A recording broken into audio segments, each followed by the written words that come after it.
যে সব জায়গায় নাকি প্রশাসনের জামাত বসে আছে। এবার কিন্তু তফসিল ঘোষণার আগে আমরা দেখেছি রাজনৈতিক দলগুলো বিভিন্ন আসনের প্রার্থী ঘোষণা করেছে। জামায়াতে ইসলামী ইতিমধ্যে 298 আসনের প্রার্থী ঘোষণা করেছে বহু আগে, এবং বিএনপির তরফ থেকে 272 আসনের প্রার্থী ঘোষণা করেছে।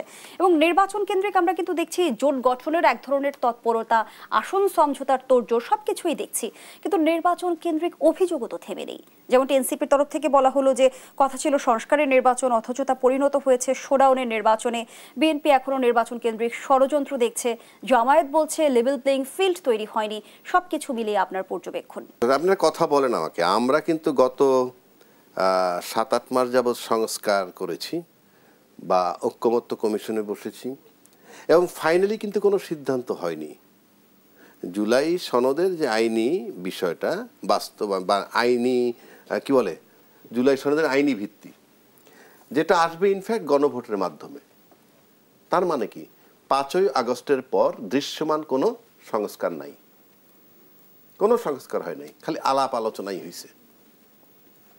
এখন আপনি একই দিনে নির্বাচন করবেন, অর্থাৎ সংসদ নির্বাচন এবং গণভোট। তার মানে আলটিমেটলি 5ই আগস্টের পর দেশটা যেখানে ছিল সেই অবস্থার মধ্য থেকে আমরা নির্বাচন করতেছি, সেই অবস্থার মধ্য থেকে। তাহলে আমরা কি নির্বাচন করতে যাচ্ছি? নির্বাচন তো হবে, সেটা ভিন্ন কথা। আলোচনা তো শুধু নির্বাচনের সাথে শঙ্কা, তারেক রহমান সাহেব শঙ্কা প্রকাশ করেছেন। এবং সম্প্রতি আমরা দেখছি লেভেল প্লেইং ফিল্ড ইস্যু জামাতের আছেই।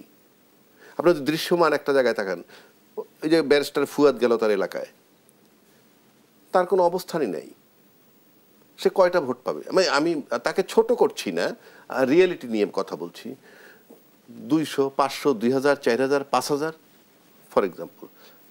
তো আপনি তাকেই তো আমরা সহ্য করতে পারতেছি না। কেন পারতেছি না? তাকে কেন সহ্য করতে পারতেছি না? তার যদি 2000, 5000 ভোট হয়, আমি নিশ্চিত করে বলে দিচ্ছি সেটা কোনো প্রতিষ্ঠিত দলের ভোট তার কাছে আসবে না। সেটা যদি আমি সহ্য করতে না পারি, ওভারসিজ তারেক রহমান সাহেব ওখানে থেকে উনিও শঙ্কা দেখছেন এবং কঠিন পরিস্থিতি দেখছেন। 3 নম্বর, লেভেল প্লেইং ফিল্ডের ইস্যু জানে কোনো দল কিন্তু এখন পর্যন্ত হিসাবে জামাত হয়তো বলতেছে যে লেভেল প্লেইং ফিল্ড নাই।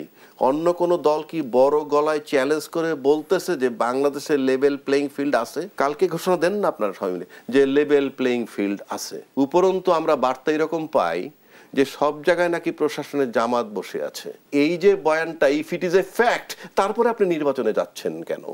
আমার বিষয়টা তো লজিক্যাল হইতে হবে। নির্বাচনের বিকল্প কোনো কিছু আছে কি? সেটা তো আর একটা প্রশ্ন। এখন কথা হচ্ছে নির্বাচন নিয়ে শঙ্কা।